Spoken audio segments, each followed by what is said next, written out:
When the maid opened her mouth and spoke perfect Japanese, the entire hotel froze. Then the truth came out. Nobody noticed her at first. Not really. She walked into the Grand Marlowe Hotel in Lafayette, Louisiana on a Wednesday morning, wearing a cream silk trench coat that shimmered slightly under the lobby lights. Her hair was jet black, tied neatly at the nape of her neck. She wore no makeup, no jewelry, only a small designer handbag hanging from her wrist like it didn't weigh anything at all. The doorman opened the door and greeted her with a smile. She smiled back politely, bowed slightly, and walked straight to the front desk. That's when things got, complicated. "Hi, welcome to the Grand Marlowe. Checking in?" the young clerk asked, already clicking at the keyboard. The woman tilted her head, furrowed her brow slightly, and pulled out her phone. She tapped something quickly, held it up, and a robotic voice said, "Yes, reservation, Emiko Tanaka." The clerk blinked, tried again. "Can I see your ID?" She understood that, apparently, nodded, slid over a passport and credit card. The check-in process took nearly 15 minutes. She tried using her phone for translations, but the voice kept messing up key words. At one point, she tried to ask for a room with a bathtub, but the app said, "I want big water box." The clerk glanced around awkwardly. Other guests waiting behind her started shifting and sighing. A man in a polo shirt muttered under his breath, "This is going to take forever." She didn't react, just smiled, gave a small bow, and continued trying. Once she had her key card, she bowed again, twice, and wheeled her suitcase toward the elevator. Her heels made no sound on the marble floor. Nobody really said anything then, but the looks started. Later that day, the staff started whispering, "She doesn't speak a word of English? She must be loaded. Did you see that bag? She couldn't even ask for towels this morning. Something's off." By evening, most of the front desk crew, bellhops, and housekeeping knew about the guest in room 409, the Japanese woman, Emiko Tanaka, always polite, always quiet, always alone, and never speaking English.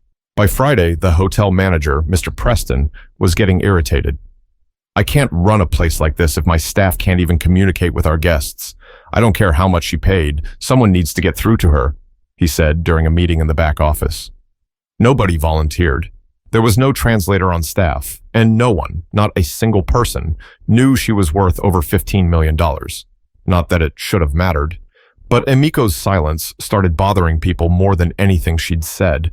By Saturday, Emiko had become the quiet ghost of the Grand Marlowe. She left her room early each morning and returned just before sunset. Never spoke, never smiled too much, just that same polite bow.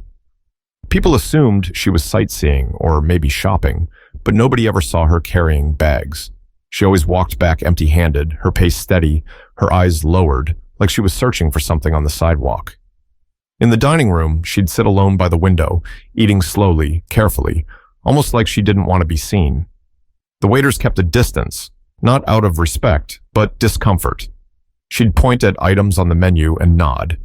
That was enough to get by, but not enough to make her welcome. One night, as she left her table, a couple near the entrance whispered just loud enough to be heard. "She's probably just rich and rude. Or shady. You never know with these foreign types." She paused at the door for a second, then walked out. Emiko never said anything, but her eyes caught everything. By Sunday, the hotel staff had started treating her like a problem. Quiet resentment simmered under polite customer service voices. Her bed was made sloppily one morning. The shampoo in her bathroom wasn't refilled like it should have been. A staff member claimed she was probably too rich to care anyway. It was around 3 p.m. that day when the tipping point came. Emiko walked down to the front desk holding an empty towel rack from her room. She stood in line quietly behind 2 guests, waiting for her turn, holding the rack gently like it was a child's toy. When it was finally her turn, she placed it gently on the counter and smiled. "Towel, please," she said slowly, accent heavy. The receptionist blinked, confused. "Ma'am, I'm not sure what you're saying." Emiko held up her phone again. This time it said, "I apologize, may I receive one more towel for the bathing process?" The woman behind the desk chuckled under her breath. "Right, housekeeping brings those. You don't have to come down here." But Emiko just kept smiling and pointing to the phone. The line behind her was growing. Someone coughed dramatically. The receptionist gave a forced smile, picked up the phone, and buzzed the housekeeping floor. "Can someone bring a towel to 409? "Yeah." Again, thanks. Emiko nodded graciously, bowed slightly, and walked away. As she disappeared into the hallway, a young bellhop named Richie leaned toward the receptionist.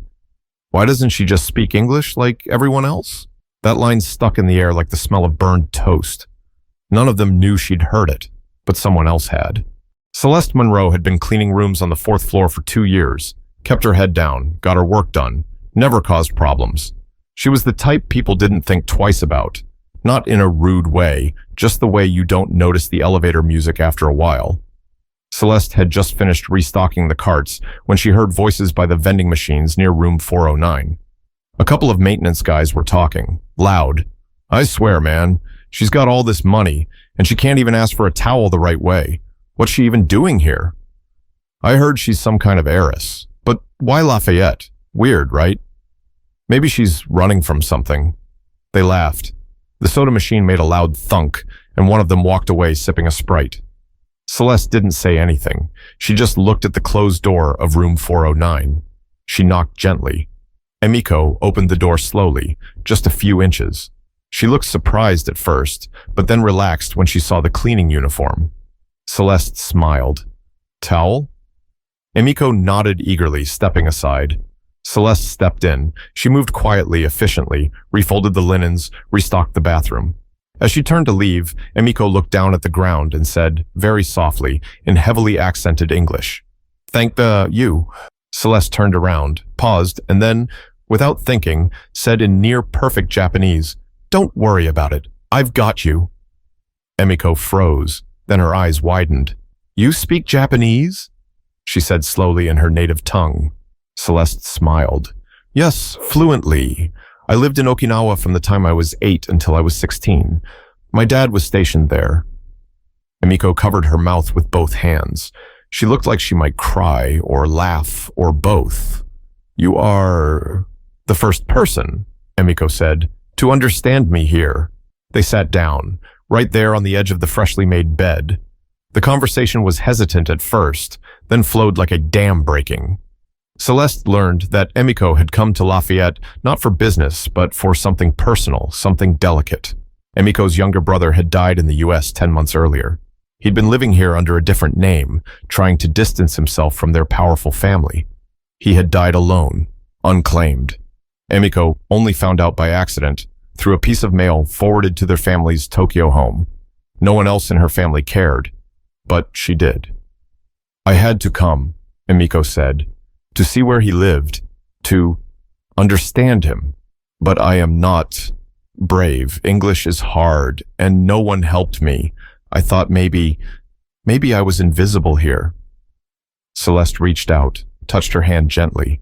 "You're not invisible. You just walked into a room full of people who weren't ready to see you." They sat in silence for a moment, then Emiko laughed, a small, tired laugh. "You're Japanese. Better than some of my cousins." Celeste laughed too, but just outside the door, someone else had been listening. The next morning, Celeste got to work earlier than usual. She didn't say much to the other housekeepers, just grabbed her cart and made her way to room 409. Her hands were already gripping the extra towels, but she brought more than those. She brought quiet comfort.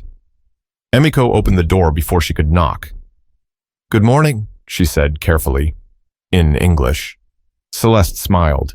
"You're practicing already." Emiko nodded. "Only for you." Inside the room, the two women sat again, this time at the little round table by the window. Celeste brought her break-time coffee. Emiko poured tea from her own set she'd packed from home. The difference in their lives couldn't have been more obvious. One woman wore a worn housekeeping uniform, the other wore silk. But in that room, none of it mattered. They were just two women, trying to make sense of the weight they carried. Celeste sipped from her cup, thoughtful. "You said your brother came here to get away from your family?" Emiko nodded, eyes cast out the window. "My family is powerful. My father owns shipping. My mother is like society queen. My brother Kenji was not like them. He was quiet, kind. He liked music. He hated pretending. So he left. No one stopped him." "But you missed him." Emiko blinked hard. "He sent me a letter once. Only one. He said, 'America is noisy, but it's honest. I can breathe here. I didn't understand it then. I do now. Celeste leaned forward. Where was he living when he passed? A few blocks from here. Tiny apartment. The building is falling. He had no visitors, no funeral. Celeste swallowed. That's why you came. You didn't come to tour anything. Emiko shook her head. I came to find him, even if he's already gone. I wanted to know who he became, what kind of man he was when no one was watching. For a moment, Celeste didn't say anything. Then she said, Do you want me to go with you? To the apartment? Emiko looked up. You would do that? Celeste nodded. Of course. Sometimes it's easier to carry something when you don't have to carry it alone. That afternoon, they walked side by side through the city. Nobody looked twice. Nobody thought it strange to see a wealthy Japanese woman and a hotel maid walking together. The apartment was just as Emiko described, cracked walls, a dented mailbox, and an old buzzer that barely worked. They stood in the narrow hallway for a while, not saying anything. Then Emiko opened the door. There wasn't much inside. A futon mattress on the floor, a few books in English and Japanese, a guitar in the corner, slightly dusty, and on the table, a single framed photo. Emiko and Kenji as children, in school uniforms, both smiling, wind in their hair. Emiko picked it up with shaking hands. He kept this, she whispered, all this time. Celeste stood quietly by the door, letting her take it in. He had nothing, Emiko said, but he kept this. Celeste stepped forward. He didn't have nothing. He had that. And you, and whatever piece he came here to find. Emiko sat on the edge of the bed, tears finally spilling from her eyes. Not loud sobs, just quiet, aching grief. Celeste sat beside her. You know, she said gently, you're not the only one who knows what it's like to lose someone while everyone around you acts like it's nothing. Emiko turned to her. My brother was killed when I was 17, Celeste said. Police said it was a misunderstanding. He fit a description. They never apologized. My family couldn't afford a lawyer. It felt like the world just moved on, like he never mattered. She looked away. That's why I don't talk much at work. Sometimes silence is the only way you stay standing. They sat together in the quiet, holding their losses like sisters. But grief isn't the end of a story. Sometimes it's the place where truth begins. The next day, room 409 felt different.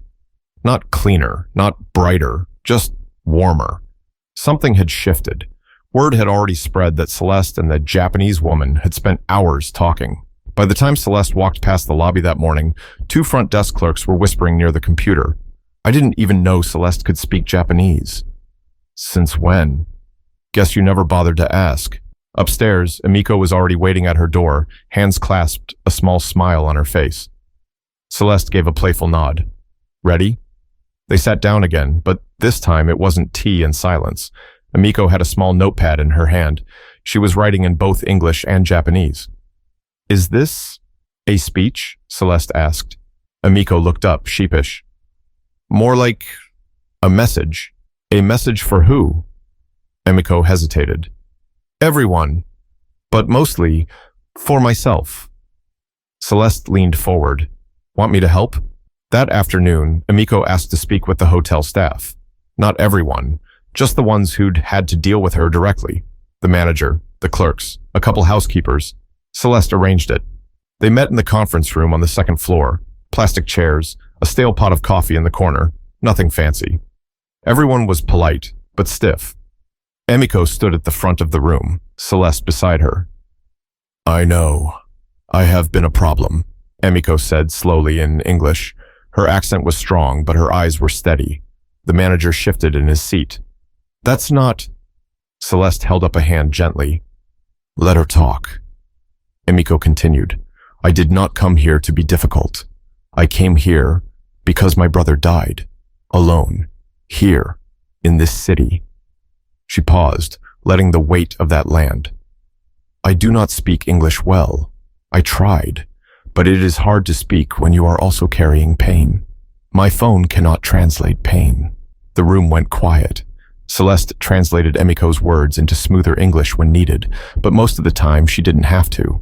The message was clear. Emiko looked around the room, eyes soft. I am not asking for pity. I am only asking for kindness, for someone to look past what they do not understand.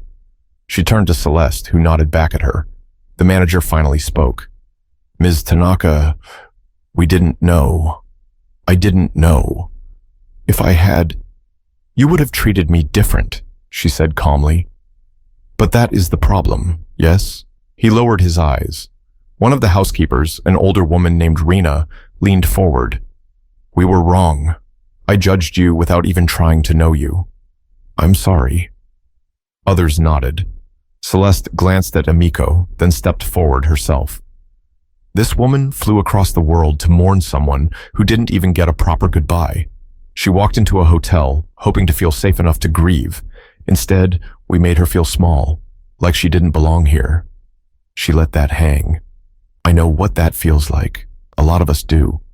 Maybe it's time we stop deciding who deserves kindness based on how easy they are to understand. Silence. Then slow, soft applause. Not loud, not performative. Just real. Emiko looked like she might cry again, but this time it wasn't sadness. It was relief. But healing doesn't always come without change. And sometimes the people who teach us the most don't stay long. By Thursday morning, room 409 was empty. Emiko had checked out before sunrise. No farewell speech, no big send-off. Just a quiet checkout with the night clerk, a handwritten thank you note left on the counter, and a soft bow no one saw. Celeste didn't find out until she got to work at 8:15. She walked straight to the fourth floor with fresh towels in hand, same routine. But when she reached room 409 and knocked, there was no answer. She tried again, then unlocked it with the housekeeping key. The room was spotless. Bed made, trash empty, bathroom wiped down, as if Emiko had cleaned it herself. On the nightstand was a small envelope. Celeste picked it up slowly. Her name was written across the front in black ink. Neat, delicate, intentional.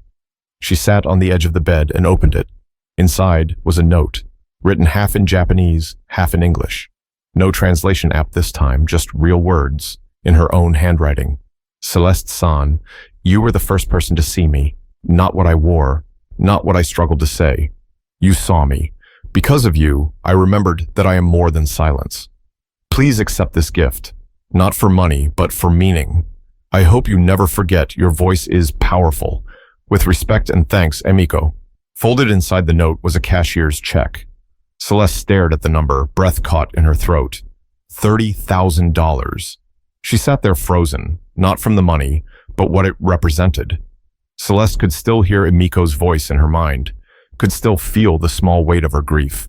She had never expected anything in return. All she did was listen. But Emiko had given her more than money. She'd given her purpose. Later that day, the manager found Celeste in the break room, staring out the window, note still in her pocket. He cleared his throat awkwardly. Hey, I heard about the check. Celeste didn't look at him. Yeah.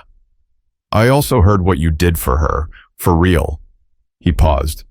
I didn't know you spoke Japanese. I didn't know anything, really. Celeste looked over. You never asked. He nodded slowly. That's on me. Then a pause. Listen, there's a front desk job opening next month, bilingual pay. You interested? Celeste blinked. That was the first time he'd ever looked her in the eyes like she mattered. She didn't say yes, not right away. She just smiled slightly. I'll think about it.